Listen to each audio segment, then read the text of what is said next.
como toda segunda-feira, a gente sempre fala de dependência química, né? Hoje a gente vai conversar sobre dependência química com os voluntários de Amor Exigente, que é uma instituição linda, sem fins lucrativos, que trabalha com grupos de auto e mútua ajuda, reuniões semanais, 2 horinhas e muita transformação, o que é importante. Está espalhado em todo o Brasil, alguns lugares da América Latina.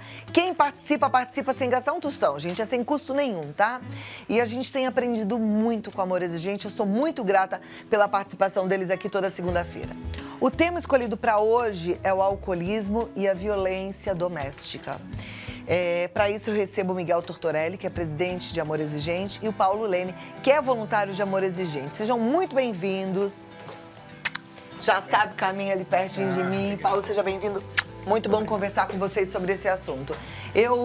A gente conversou anteriormente, a gente falou de violência contra a mulher, mas eu acho melhor a gente estender e falar de violência doméstica, porque quando a gente fala de dependência química, de alcoolismo, a gente sabe que pega homens e mulheres. É verdade. E ambos, dentro da dependência química, no alcoolismo, tornam-se outras pessoas. Aquele que era amoroso, sob efeito do álcool, às vezes fica extremamente agressivo e violento, ou agressiva e violenta. Então, vale para as duas partes, né? Com certeza absoluta. E dentro quem mais sofre realmente são as mulheres. Claro. Mas também os pais fazem também contra os filhos, essa agressão, né? Também isso daí nós temos que levar. Mas o Paulo trouxe muitos dados, o Paulo passou por uma fase também, né? E ele tem muita experiência para nos dar. Deixa eu apresentar um pouquinho. O Paulo já esteve aqui com a gente. O Paulo é dependente químico em recuperação. Já está limpo há alguns 23 anos. 23 anos. Hoje ele, além de voluntário, é advogado. Isso. Autor, deixa eu mostrar o seu livro. Quase a sua idade, hein, Cláudia? Até parece. Sou um pouquinho mais velho, na verdade. Não. Olha aqui, ele é autor do Vai Valer a Pena. Esse é o livro novo, onde ele conta a própria experiência como dependente químico em recuperação. É autor também do livro que a gente tem aqui. Livro A Doença do Alcoolismo. A Doença do Alcoolismo, que ele escreveu junto com o pai dele, que também é um livro muito interessante. Mas aí, quem ainda não leu o livro, só para a gente entender um pouquinho a sua história, você tem uma história com o seu pai. Isso mesmo. E a sua história como dependente químico, Isso mesmo. né? Tanto eu quanto meu pai, nós somos dependentes químicos em recuperação, principalmente em função da doença do alcoolismo, né? A droga de escolha, chamada assim, tanto minha quanto a dele. Meu pai já está em abstinência já há 41 anos, há 31 anos, desculpe. E eu estou há 23. E eu cheguei no ponto de estar já naquela situação de beber, desmaiar, acordar em qualquer lugar, perder faculdade, perder escola. Só não perdi minha família, meu pai e minha mãe. E graças a eles eu consegui me recuperar, consegui voltar à faculdade. E hoje eu tenho uma vida digna graças a grupos como o Amor Exigente. Que ajudam os familiares, que ajudam os dependentes químicos. E aí eu acho que é uma obrigação nossa, tudo que disser respeito à dependência química, é nossa função ajudar, né? É nosso dever colaborar e levar informação para as pessoas e, sobretudo, agradecer e reconhecer quem faz isso, como é o seu caso. Perfeito. Rapidinho eu fiz uma conta aqui, porque eu estou lendo nesse livro que você tem 46 anos. Esse fundo 47. do poço no alcoolismo, 47 hoje, aconteceu 25. por volta dos 20 e poucos anos, 25 anos. Que a gente fica achando que o álcool é uma droga inofensiva, bebe-se socialmente, pais estimulam seus filhos a beberem. E com 25 anos o Paulo Leme chegou no fundo do poço no alcoolismo. Olha Isso aí, mesmo. para chamar a nossa atenção aqui. E você abordou um ponto muito interessante, porque com relação ao álcool, que é uma droga, porém é uma droga não só lícita, como é uma droga até incentivada. Nós temos propaganda de bebida alcoólica o tempo inteiro que vende a imagem da felicidade. E por falar em pesquisas, a gente vai falar um pouquinho disso adiante, mas tem uma pesquisa muito interessante feita com jovens universitários. E você sabe, Cláudia, a idade média em que o brasileira entra em contato com o álcool? Provavelmente 13, 14? Você foi bem, 12 anos. 12 anos. 12 anos. E na grande pesquisa, parte, uma pesquisa, e isso assim, não é assim aquelas pessoas em situação econômica muito baixa, muito ruim, não. É gente que faz uma universidade, pública ou privada. E geralmente, no mais das vezes, isso a gente vê na prática, né, Miguel? Quem introduz o álcool através da família. A família. Um pai, o avô, um tio. Então, com relação ao álcool, a gente ainda tem muito que caminhar e muito que informar. Olha, a gente vai introduzir um pouco mais do assunto com o que a gente captou para você, tá? Então, como a gente percebe que o alcoolismo é uma doença séria, muitas vezes as pessoas não percebem nem que estão doentes, mas a gente tem depoimentos de algumas pessoas que só perceberam quando estavam doentes, quando a situação estava fora do controle. Presta atenção, a gente tem a história viva aqui do Paulo, mas a gente tem essas histórias que são vivas também e que podem falar no teu coração, é a nossa intenção agora.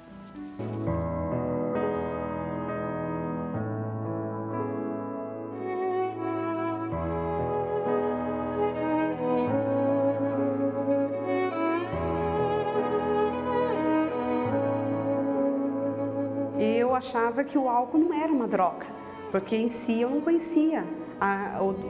Eu nunca fui de beber, mas minha família bebia, a família dele todo bebiam. Então eu achava que não era uma doença, né? Aí a partir do momento que eu descobri que foi uma doença, então aí tornou-se muito mais fácil lidar com isso. Antes de eu participar do grupo, de eu vir para o grupo, eu não tinha problema. Na minha concepção não tinha problema. Não encarava como alcoolismo, eu só gostava de beber todos os dias. Uma quantia às vezes pequena, outros dias maior.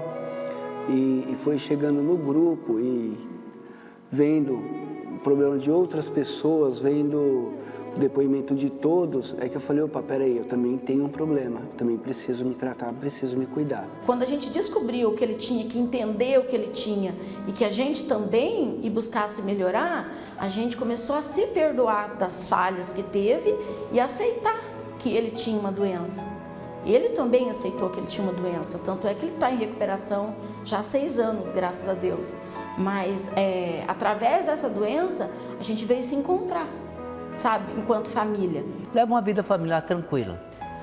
Aí eu vou falar que o álcool me atrapalhou, que eu perdi. Sim, me atrapalhou já Natal, uma vez passar o Natal em família. Começamos a beber antes das 9 horas da noite. Aí quando deu meia-noite não aguentei, fui dormir. No outro dia, pronto, veio a bronca, né? Então eu tenho medo do álcool, hoje eu fujo do álcool. Hoje em dia eu não bebo mais, né? Tô limpo já há 1 ano, né? Depois que eu comecei a frequentar o Amor Exigente, não sinto mais vontade de beber. Aquela coisa de ir à padaria tomar minha bebida de preferência, que era a vodka. Hoje eu não tenho mais vontade nenhuma.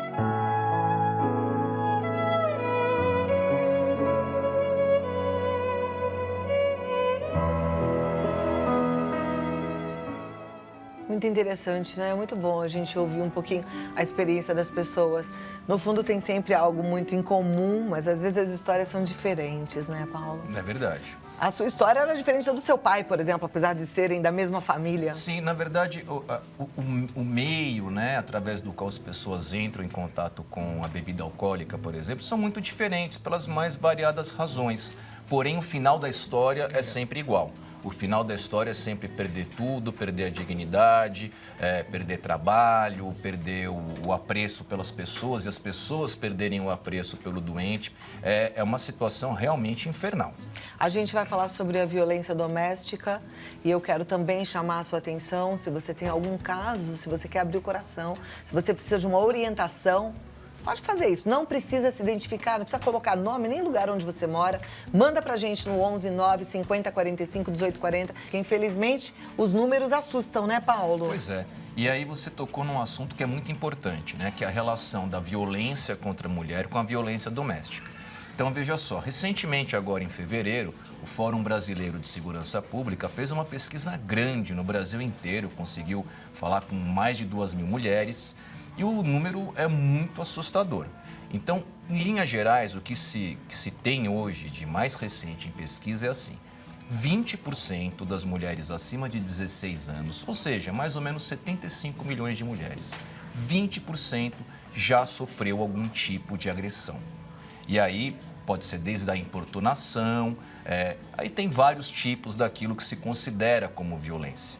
Mas se a gente pensar assim, não, talvez está exagerando um pouco.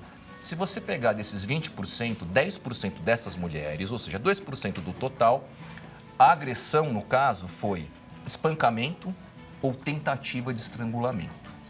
Então, é uma situação extremamente séria.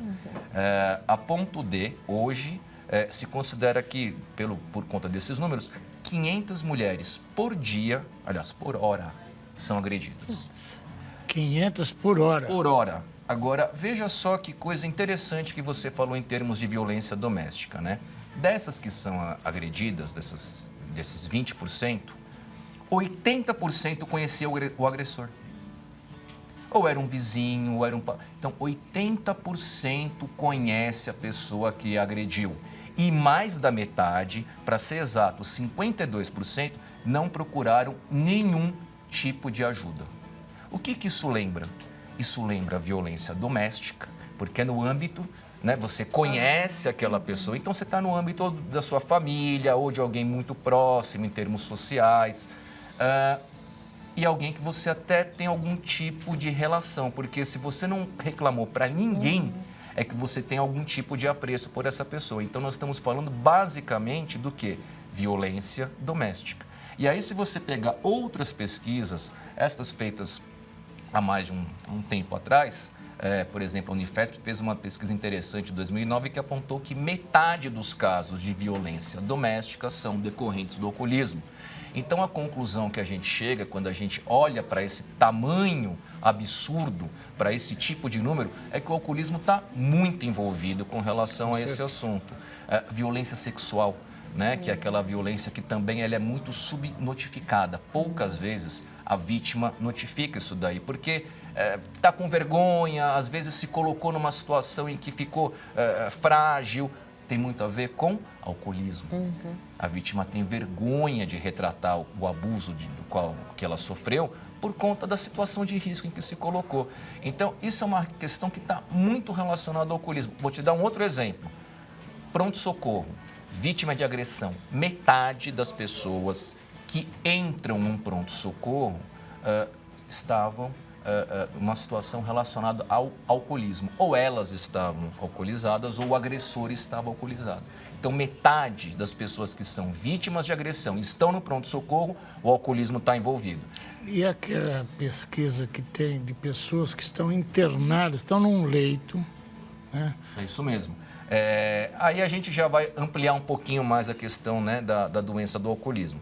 Existem pesquisas no âmbito universitário, pesquisas assim interessantes, que dizem o seguinte: entre 40% e 50% das pessoas que estão internadas, aí já não é só a questão da agressão, não é só a questão do pronto-socorro. Aí a gente fala internações em geral, estão ali em função de doenças secundárias à doença do alcoolismo. Uma pancreatite, uma diabetes, enfim, um acidente vascular cerebral, um monte de doenças secundárias à doença do alcoolismo. Agora, voltando um pouquinho para a vítima, né? Sim, Já que a gente está falando de violência doméstica, violência contra a mulher, e me chama a atenção o número de mulheres que passam por tudo isso e não reclamam e não procuram ajuda e não vão a uma delegacia, me lembra também da doença que o alcoolismo muitas vezes provoca em quem está ao redor, que é a codependência. Muitas vezes por medo, por vergonha, mas muitas vezes simplesmente pela codependência. Por medo de magoar, por medo de ofender, por medo de dar um passo além do que o outro pode permitir, por medo de existir. E aí é que eu falo, tem que ir para o Amor Exigente, você não pode ficar só, lá você encontra força, porque sozinho, de fato, a gente está perdido todos, né? Eu vou pegar aqui meu celular para ver se temos participação, já que eu chamei a participação dos telespectadores, mas eu entendo que sem ajuda, sem estar num grupo, a gente fica perdido. É justamente isso. Nós queremos mostrar com esses números, que existe lugar, né? Evidente, você sofreu uma agressão, sofreu um abuso, tem que notificar, tem que ir na delegacia, mas tem que procurar ajuda. Um grupo de apoio, Amor Exigente, e nós estamos aí no Brasil inteiro. Até porque quando isso também é um dado que as pesquisas falam. A vítima da violência doméstica, quando perguntam a ela por que ela não informou ninguém, a grande maioria da resposta é porque eu acho que ele vai mudar.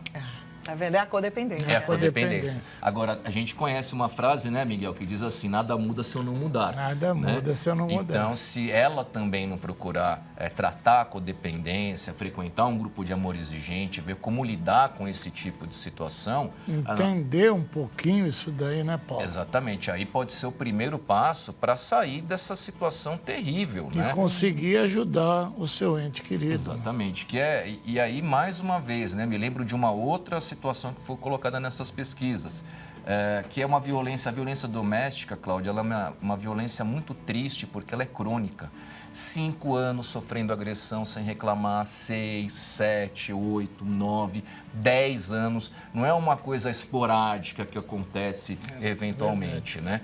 Tipicamente igual à doença do alcoolismo. Então, a gente percebe que quando essas pesquisas são feitas, quando a gente faz uma sobreposição entre pesquisas sobre a doença do alcoolismo e violência contra a mulher, a gente tem um casamento assim perfeito. Todos os dados se identificam. Daqui a pouco eu abro aqui para a participação de quem está em casa, mas na semana passada nós falamos aqui no Amor Exigente sobre a inclusão social de deficientes na luta contra a dependência química. E a gente sabe que a adicção é uma doença democrática, né? Como eu disse, por isso até que eu falei sobre homens e mulheres, não escolhe cor, idade, classe social, gênero, todas as pessoas merecem de fato um cuidado e atenção. E por isso o Amor Exigente teve o cuidado de praticar a inclusão de Libras nas reuniões e o Braille no seu material, uma ação que está acontecendo. A Andressa foi lá conferir, ela até preparou para a gente um material do que ela gravou lá, a estreia desse projeto. Vamos conferir enquanto a gente passa para as perguntas.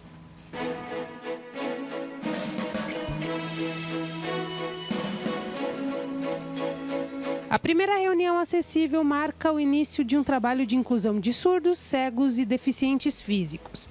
Esse é um projeto que começou a ser planejado no final do ano passado e agora ganha vida, como conta um de seus idealizadores, Rogério Nastri. De novembro para cá, nós conseguimos executar o material em Braille e, para nossa surpresa, descobrimos que uma outra pessoa do nosso grupo era intérprete de Libras. Então despertou a ideia, por que não juntar o material em Braille para poder dar condições do nosso voluntário, que é cego, poder fazer exercer a função de voluntário, né? E por que não abrir também para os surdos? E hoje, esse ambiente que nós trabalhamos aqui, ele possibilita até um cadeirante vir. Então, ou seja, nós estamos agregando mais pessoas para o nosso projeto. As drogas, elas estão em todos os lugares e hoje já são utilizadas pelos deficientes visuais, pelos cadeirantes e pelos surdos. Então, este atendimento é um grande exemplo da Federação de Amor Exigente ao Ministério da Saúde. É necessário esse apoio. Este é o primeiro grupo de apoio do Brasil a ter essa política de inclusão. O objetivo é que essa acessibilidade possa chegar a outros grupos também. Nós já encontramos o que precisa ser feito para poder tornar o Amor Exigente mais acessível a essas pessoas. Nós aqui no Grupo Vila Mariana já estamos preparados para isso. Agora, você imagina, um grupo no meio de 1000 grupos. Então, se o nosso potencial é fazer Braille e Libras e atender os cadeirantes, você imagina em 1000 grupos de Amor Exigente. O potencial é incrível. Então, nós realmente estamos almejando um sucesso muito grande a curto prazo no Brasil inteiro.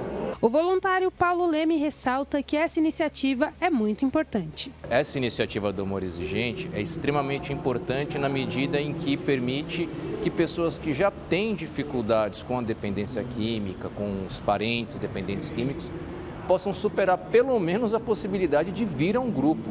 É uma coisa impressionante como isso não foi feito antes.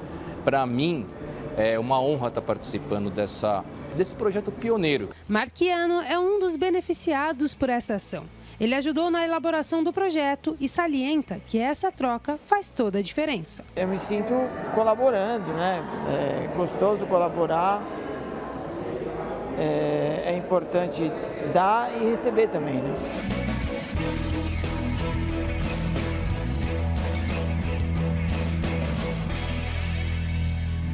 Amores, gente, sempre de parabéns. É bom que seja agora inclusivo, aberto a todos. Apesar de que eu percebo que muitas vezes não é por falta da inclusão, mas é pela dificuldade de sair de casa, pelo medo de deixar o dependente químico sozinho, ou pelo medo de falar assim, eu vou sim, né? O fato de você falar, eu vou buscar ajuda, eu vou começar a cuidar de mim. Parece uma ofensa contra quem tem um problema da dependência química. É uma ofensa, é assim que o codependente se sente, né?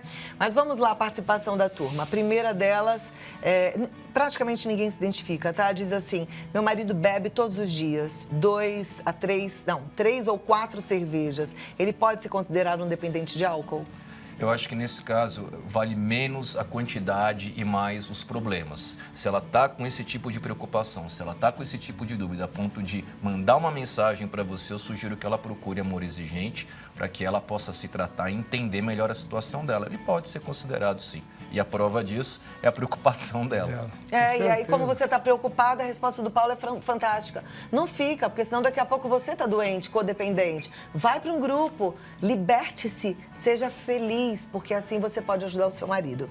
Próxima pergunta. Estou assistindo o programa agora, tenho 2 sobrinhos que estão usando drogas. Gostaria de orientação e ajuda. Um de 19 anos e um de 18. Sou de Jundiaí, sou Andréia, os 2 são irmãos, estão bebendo e usando drogas. Um está na cocaína. Miguel.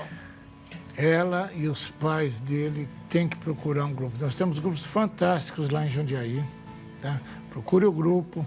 Primeiro tem que se tratar, sempre primeiro a família tem que entender e ver como vai poder ajudar o seu ente querido. Procura o grupo. Então vai, Andréia. Se os pais não quiserem ir, vá você primeiro, depois você leva eles contigo, tá bom? Próxima. Meu filho tem 23 anos, é usuário de maconha, álcool e cigarro. Está internado, mas está perturbando para sair. Ele não é agressivo, mas não fala comigo quando está em casa. Estou achando ótimo ele lá, só não sei como fazer para ele continuar lá. Me ajudem. Somos só nós 2, sou viúva. A agressão dele comigo é verbal. É um inferno quando ele está em casa. Difícil mesmo essa situação. Mas o que eu acho que é mais importante, Cláudia, é que muitas vezes as pessoas imaginam o seguinte, e não dá para culpar. As pessoas acham que a internação é o final de um processo, quando na verdade a internação é o começo. O mais importante é, primeiro, que ele cumpra normalmente a jornada que foi proposta para ele nessa comunidade terapêutica ou nessa clínica onde ele está, mas mais importante do que isso é o compromisso de que essa pessoa que saia dessa internação, que ela frequente grupos de autoajuda, tal como Amor Exigente, Grupo Sobriedade, né, Miguel, que nós temos, de preferência todos os dias, que a pessoa não abandone o tratamento, né? E aí eu digo do dependente químico e dela também, mas principalmente o dependente, continue frequentando mesmo depois que saiu da internação, porque senão a tendência é voltar a usar drogas de novo. E ela tem que ir para o grupo. Você vai para o grupo e uma coisa que eu queria completar é o seguinte, se seu filho estivesse sendo tratado de uma doença e o médico falasse assim, ele precisa ficar aqui em tratamento, internado por 6 meses. Pensa, uma doença do coração, pensa em qualquer doença.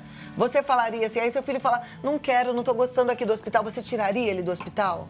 Não, né? É a mesma coisa. A dependência química é uma doença. Ouça qual foi a proposta dessa internação e cumpra essa proposta até o fim. Não é uma escolha dele, é o que foi definido na internação pelos profissionais da clínica, tá? Pensa nisso e conversa assim com ele. Acho que é um bom termômetro para saber se ele está pronto para sair, né? Porque eles usam de tudo quanto é argumento para dizer que eles estão ótimos para saírem da clínica. Mas o tempo não é o dependente químico quem decide, é o profissional que cuida dele. Próxima pergunta. Tem um filho de 39 anos, tem a doença do alcoolismo já há quase 20 anos, não aceita tratamento. No fim de fevereiro, bebeu tanto que bateu na namorada. Foi preso, está com tornozeleira, lesão corporal. Estou frequentando o grupo de Amor Exigente, mas quero uma orientação. Olha, a orientação é, primeiro, não desista, persista, continue frequentando o grupo. Muitas vezes, Cláudia, cada um tem, vamos chamar, o seu fundo de poço, né? Muitas vezes cada um tem aquele momento, aquela situação em que a própria pessoa vai se dar conta que isso realmente não dá mais. Essa pessoa, pelo que eu entendi, ela já passou por um problema penal sério e se continuar bebendo, vai passar por um problema penal mais sério ainda, porque a tendência é que isso daí piore, a doença é progressiva. Continue frequentando o grupo, que isso é o que vai ajudar ela. Ok. Paulo Leme, a partir de qual momento uma pessoa é considerada alcoolista? Quando bebe todo final de semana, todo dia, ou quando começa a perder seus compromissos? Ótima pergunta. Eu diria assim, sem medo de errar, quando começa a perder seus compromissos, quando começa a ter prejuízos, quando começa a perder escola, perder compromissos profissionais, ter problemas familiares, problemas legais, acabamos de ouvir um agora. A partir do momento em que esses problemas começam a se avolumar e acontecer cada vez mais, não tenha dúvida que pode ser considerado um dependente químico do álcool, da doença do alcoolismo. Perfeito. Preciso muito de uma ajuda. Sou filha de pai alcoólatra, também indo para o mesmo caminho, tenho 2 filhos, um de 38 e outro de 32, também alcoólatras e usando outras drogas. Me ajudem, onde moro não tem grupo de amor exigente. Ela não coloca de onde é, né? Não. O Paulo tem uma experiência boa para falar sobre isso daí, né? Eu acredito no seguinte, eu acho que tem 2 caminhos. Depois, se ela quiser, eu desenvolvi um site que indica vários grupos além do amor exigente, com base na referência geográfica. Quem puder entrar, www.vaivalerapena, que é o nome do livro.net.br. Existe um aplicativo chamado Eu Me Importo.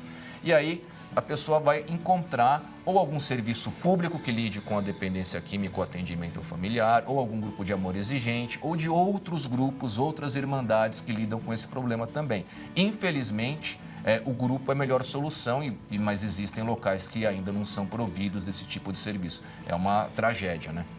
Entra no site e eu vou te pedir uma licença para enviar esse livro para essa telespectadora. Eu só não tenho aqui os seus dados, eu gostaria que você mandasse, você que mandou aqui esse pedido de ajuda, filha de pai alcoólatra, com 2 filhos também alcoólatras, manda pra gente o seu endereço que a gente então manda o livro do Paulo Leme para você. Será uma honra. Paulo, quando existe já o pai, o avô, existe uma possibilidade? Existe a predisposição biológica, né? As pessoas que estudam esse assunto vêem nas famílias que tem mais pessoas com a doença do alcoolismo, a probabilidade é maior. Pelo que ela está falando aí, é um caso sério. Bom, próxima pergunta. Sou mãe de um rapaz de 17 anos. Ele bebe quase todos os finais de semana e às vezes durante a semana. Ele me fala que bebe desde os 14 anos, escondido. Só percebemos ano passado. Ele já é considerado um dependente químico?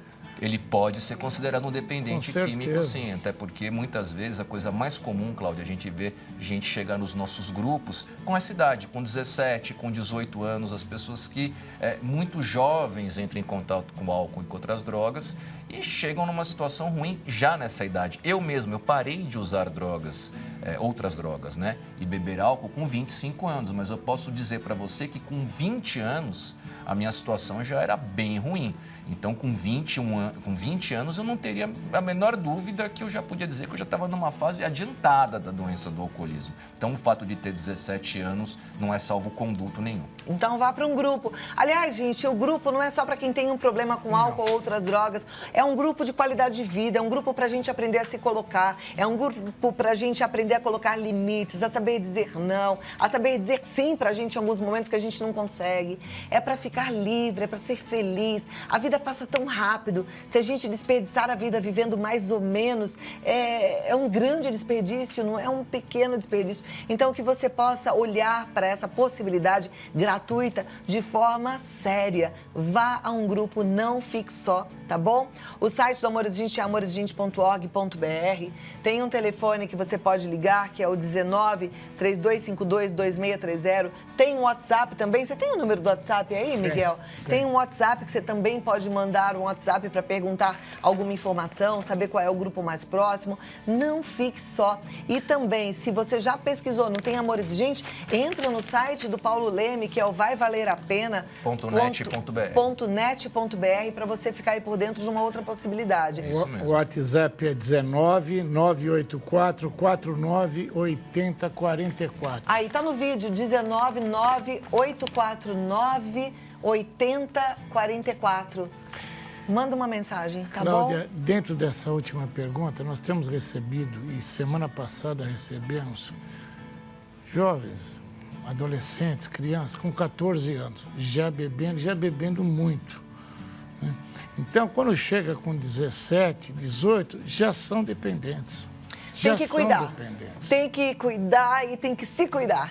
Muito obrigada. Cláudia, só fazer o merchan aqui. Nós temos o grupo de sobriedade vai fazer um curso lá em Campinas, dias 29, 30 e 31 deste mês. Final desse mês, semana que vem. Essa semana, esse final de semana.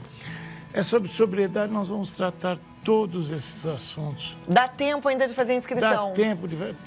Tá no final, mas dá tempo de fazer. E o nosso congresso, não é, Cláudia? Que você Que é em agosto, estarei lá no Rio de Janeiro. Está aqui, entre os dias 8 e 11 de agosto, tá? Vá lá, vá atrás, procure realmente a sua felicidade. Nada muda se eu não mudar. E vai valer a pena. Muito Com obrigada, certeza. Paulo Leme, Miguel Tortorelli. Até a próxima, foi um prazer te receber. E ó, tem mais um livro, e se você quer este livro, manda uma mensagem no 11 9 50 45 18 40, tá bom? Obrigada, gente.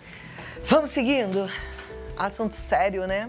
Tantas mensagens, tanta gente sofrendo. Quando eu falo assim, não fique só, tô pensando em você, você que mandou seu pedido de socorro, de ajuda. Não dá para numa situação dessas você tá desamparada. Dá um jeitinho, vai para um grupo. Vai valer a pena, tá bom?